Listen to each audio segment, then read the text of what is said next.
let's do something to advance the ball toward a political solution in Syria. That certainly is not the tone that this has taken so far. That, as you said, it's been surprisingly sort of bellicose from both ends. They're not really even tiptoeing around the fact that both sides are feeling pretty aggressive about this. So, there's always a chance of a rapprochement, and especially with the backgrounds of Tillerson and of Trump with Putin, you would think that that's possible, but at this point, it doesn't look like it. You would think that is possible, but if you look back in history, every time a new U.S. Secretary of State, a new administration has gone on this first trip to Moscow during the Putin years, they've had a meeting with Putin. Maybe it will happen, but there's no Putin meeting on the schedule. Right. And to your point, that's unusual anyway, but especially because these two men know each other and know each other well from the business dealing. So that's Putin. Yeah, that's Putin making a point. I don't necessarily think it's in Putin's best interest to be friends with the U.S. right now. Right. Putin and Russia need an enemy. He is strongest when he has the U.S. as an enemy as far as mobilizing his people. So yes, they would like sanctions lifted.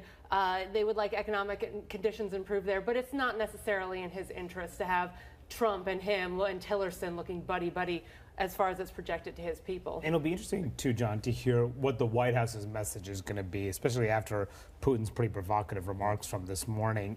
What does Spicer say at the 1:30 briefing this afternoon? Because you've heard a sharp tone from other people in the Trump administration, Tillerson most recently, but you haven't heard as much from the White House itself, certainly not from President Trump, about Putin, about Russia's alliance with the Assad regime. To what extent do we start hearing that directly from the president and from the White House? I think will be a key question today and going forward. Yeah, I think it's an interesting shift, and the NSC today is supposed to release a document going after Russia about, among other things, disinformation campaigns about what happened in Syria. And obviously with Tillerson not meeting with Putin, this is an interesting shift, but I think with the Trump administration, you often see shifts, but that does not necessarily follow that is doctrine or policy.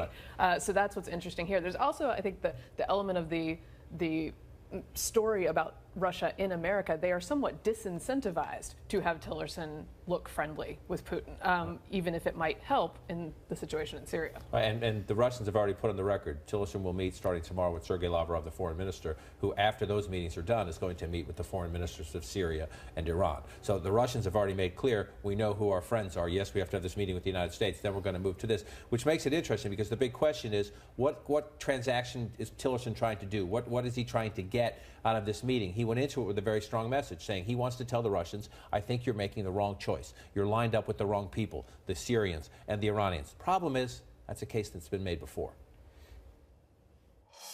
I think it's also worth thinking about. Russia has really aligned itself with the Assad regime, the Iranians, and Hezbollah. Is that a long-term alliance that serves Russia's interest? If they're there to support the Assad regime, Russia has made a catastrophic mistake because they will be siding with Assad, with Iran, and with Hezbollah against the entire rest of the community in that part of the world. It's not to criticize anything Secretary Tillerson said there, because that is the rational argument. You want to be with us, or you want to be with them, and the them, Hezbollah, Iran, Syria, Assad. It's a pretty long list of atrocities you can attribute to the them, but it's just further proof when you look at how close Secretary Tillerson is to Secretary Kerry. It's the same list of bad options for the Trump presidency that they face in the Obama presidency.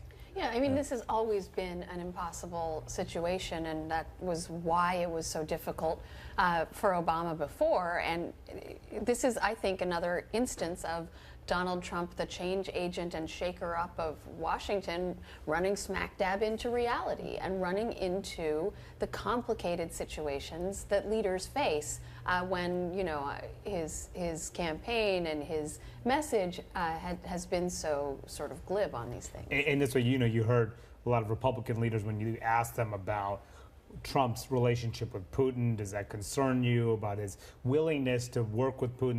They've said, including Mitch McConnell, said, look, once he starts dealing with Russia, it's going to be a lot more difficult. He's going to learn what other leaders learned, like what George W. Bush learned when he said, famously, he could look into Putin's soul.